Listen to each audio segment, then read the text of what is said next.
Hello, book club. It has been far too long.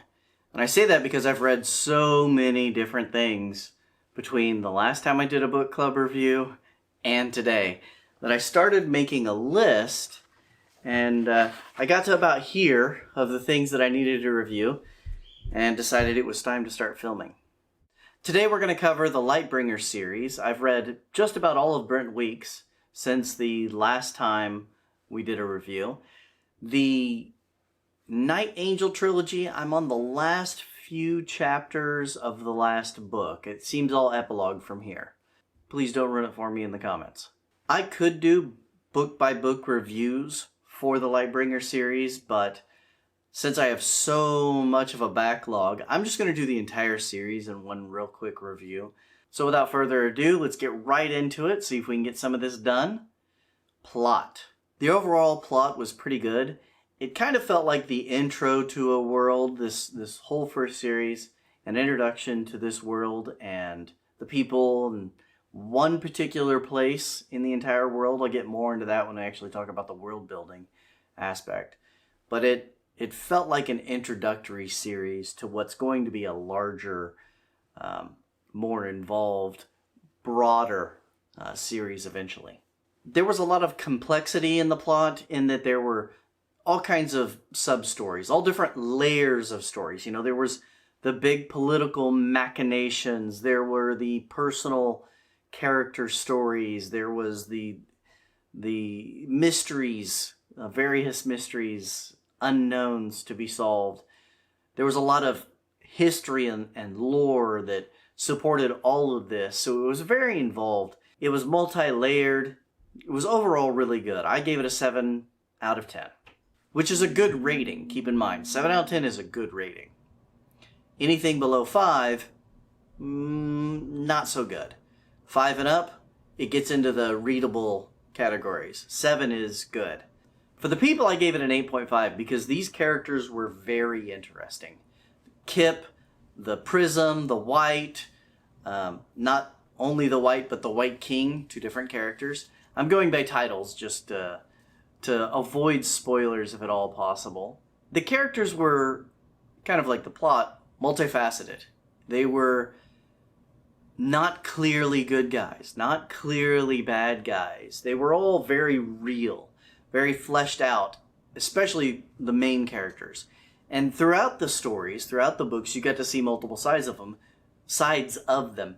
So when you see someone early on and you think, well, that's a bad person, that's a villain, later on you might see another side of them and realize, no, they're not necessarily. Maybe they're confused, maybe they're being manipulated, who knows? There's all different kinds of interesting characters in these books that will eventually show you multiple sides of who they actually are. And everybody kind of turns out both good and bad. To different degrees, of course. For pacing, I gave it a 6.5. This felt like a very fast-paced story, a very fast-paced series. But it had to slow down here and there to give it depth on various issues. So it didn't flow as naturally as I'd like, I think. I don't know how I would do it, honestly. It felt like a very fast-paced story with road bumps, speed bumps here and there. Necessary, absolutely necessary to the story. That's not to say that 6.5 is bad. It was done fairly well. I'm not sure how you'd do it better. For prose, I also gave it a 6.5.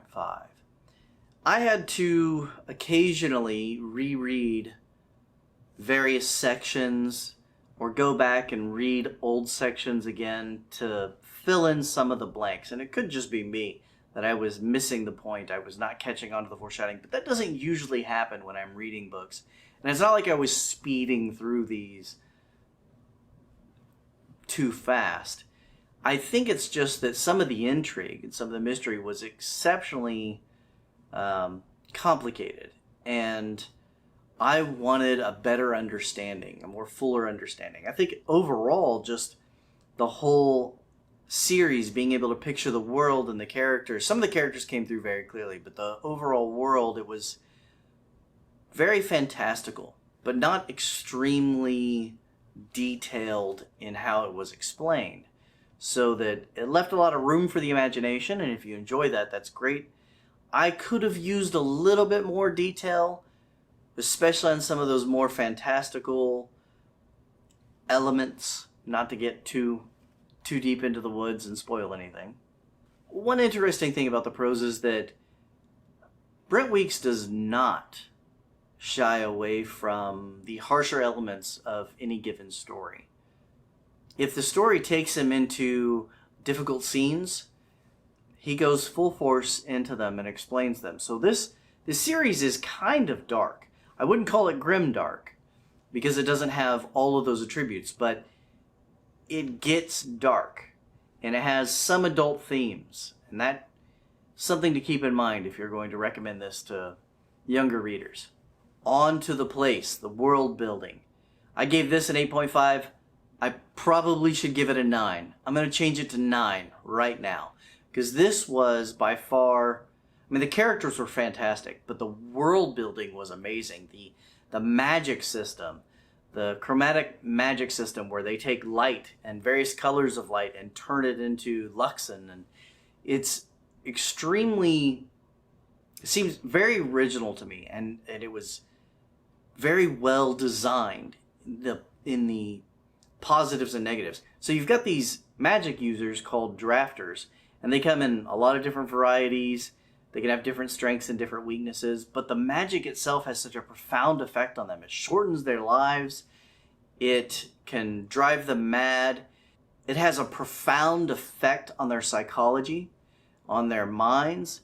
You know, for instance, if you've got somebody who is a blue and produces blue Luxon, uses blue light to produce blue Luxon, they become detached and extremely logical. And they can make logical decisions that are horrendous to consider under any human element.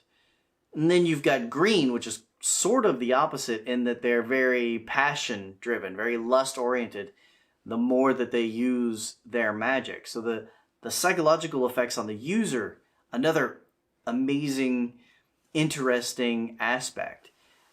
The balance that's necessary overall for the world, if things get thrown out of balance, and the need for a prism to balance things, another very interesting concept. You know, that if you've got picture, if you will, a wheel.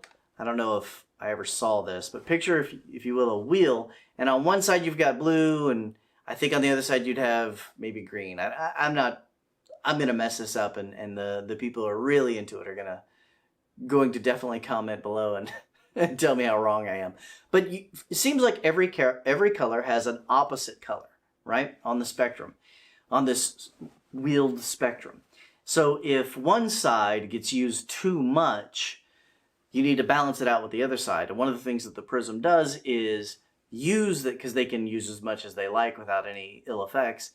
They'll balance overall this entire spectrum to keep the world in balance. Otherwise, strange things happen. Meteorological, not meteors, but like weather type things. All different kinds of interesting things happen to the natural world when the magic is out of balance. Dangerous things happen. The magic users can have various levels of strength within their actual colors or color. They can be, you know, they can have one color that they're strong in. They could be a person that has no talent whatsoever. There are people that have no talent. It's not everybody has this ability, but the people who do have the ability, they can be strong in one color, two colors, more than that, or all of the colors. On top of that, their ability to see color has an effect on their ability to use their magic. So there's all these intersecting attributes that give people different levels of skill and ability, not to mention just practicing with your color and learning from somebody who's really good at it. Willpower has a huge part to play as well, just your personal willpower. So there's these very interesting dynamics going on in how the magic system manifests in people, which allows for some interesting story moments of growth or limitations and adversity. Two more things about this world. One is that it seems like a very small world, or we're only seeing a very small part of the world. The map would look like an inner sea, kind of semicircular, oval, whatever. A sea in the middle, and then lands all around it. And then a place where there's called Everdark Gates that leads somewhere else. But you don't know anything else about really the greater world around that. Which means maybe there's going to be later book series that will get more and more into that. There are some hints about what lies outside and past issues with the peoples that live outside when the Everdark Gates were more open. But I barely remember those because they're really just mentioned. It seems like foreshadowing for later stories. The other thing is the role that invention plays in the story. The role that invention, the ability to think up new ways to use Luxon and to use it, plays. It allows for a very creative element. It allows for just raw intelligence and creativity to play a huge part in how the magic is used and how the story shapes itself. There are a number of inventions that come about that change how wars are fought and how other things happen in this story that has a profound effect. And I found that particular element I enjoyed it a lot. My overall score for the series is probably going to be an 8 to an 8.5, somewhere in there. That falls within the read category where I'd recommend it to must read, where I'd be obnoxious in recommending it to people. And I think, again, this kind of depends on who you are and what you're into. If you've never read fantasy before, I would recommend it, but it might not be the first thing I recommend to get you into fantasy series. Overall, I enjoyed it immensely. I burned through these books very quickly. That's always a very good sign, except for when I had to go back and reread a few things because there's just so much intrigue in there. And I know that sounded like a criticism earlier, but it really shouldn't be. I've found in this series and other things that Mr. Weeks has written that his writing can get very dark. It's not necessarily grim dark because the end of the stories tend to wrap up somewhat okay, but he will not shy away from more adult themes and more difficult scenes. He won't gloss over them. He goes right into them, and he actually does them very well, which is a talent. I often think that some writers don't go there because of a lack of ability to go there well or to do it justice. Some perhaps just for sensitivity. I'm not making any broad generalizations there, but I've had that thought. So for the Lightbringer series, go out there and read it. It's a good series. And if you don't like it, comment below and let me know how bad my review was. See you later, book club.